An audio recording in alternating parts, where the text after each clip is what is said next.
दोस्तों, लगता है बीजेपी नेताओं के अच्छे दिन नहीं बल्कि बुरे दिन शुरू हो गए हैं। जी हाँ, बिल्कुल सही सुन रहे हैं, क्योंकि भारतीय जनता पार्टी के सांसद जो ग्रेटर नोएडा से ताल्लुकात रखते हैं, वहाँ से वो सांसद हैं, लेकिन उनकी सांसदी जो है कोई काम नहीं आ रही है, क्योंकि जनता और गांव के लोग जो हैं उनको भगाते हुए नजर आ रहे हैं। जाने माने बीजेपी के नेता महेश शर्मा, जिनको गाँव वालों ने ज़बरदस्त तरीके से खदेड़ा है।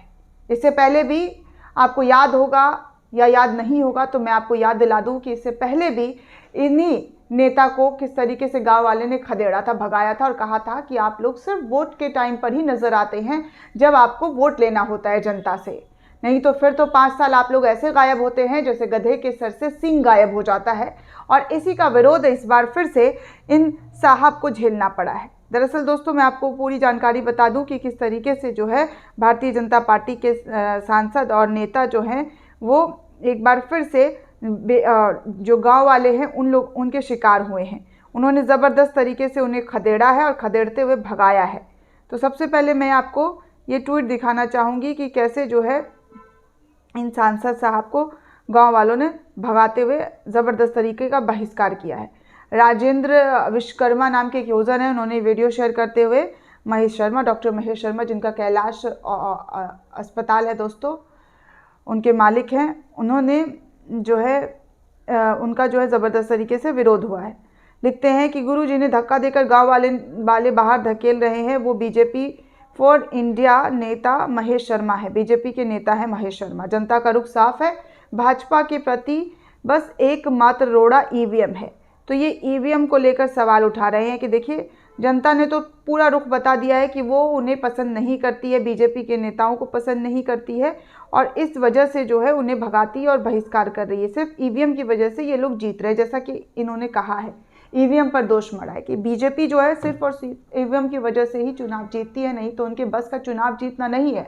जनता जो है वो जान चुकी है, समझ चुकी है, क्योंकि जनता के साथ भी धोखा हो रहा है। और देश का सबसे बड़े लोकतांत्रिक देश में जब ईवीएम ही सुरक्षा सिक्योर ना हो तो ईवीएम को सेट करके कैसे बीजेपी जीत रही है। ये बार बार लगातार लोगों के जरिए प्रदर्शन करके ईवीएम के खिलाफ नारेबाजी, ईवीएम के खिलाफ जुलूस प्रदर्शन देखने को मिल रहा है। दिल्ली की सड़कों पर भी आप देख सकते हैं कि ईवीएम के प्रति लोगों का गुस्सा किस कदर बढ़ता हुआ नजर आ रहा है। ईवीएम के खिलाफ जबरदस्त तरीके का आक्रोश, कभी ईवीएम हैक करते हुए लाइव दिखाया जाता है, तो कभी सुप्रीम कोर्ट के अंदर मांग किया जाता है कि ईवीएम हैक करके हम दिखाएंगे और दूध का दूध पानी का पानी हो जाएगा।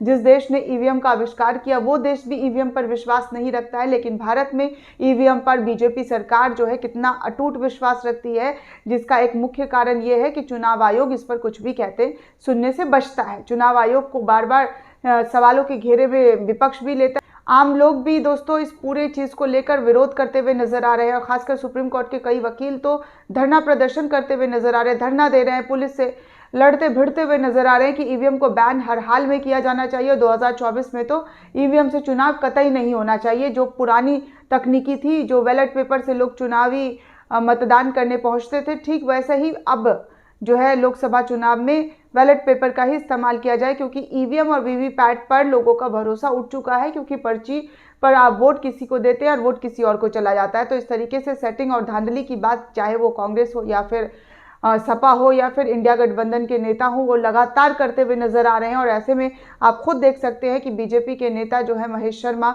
उनका किस तरीके से बहिष्कार हो रहा है, कैसे गाँव वाले धक्के मार मार कर उनको भगाते हुए नजर आ रहे हैं। जैसा कि सोशल मीडिया यूजर्स के हवाले से ये वीडियो सामने आई है, ट्वीट करके उन्होंने जो जानकारी दी है वो मैं आपके सामने साझा कर रही हूँ।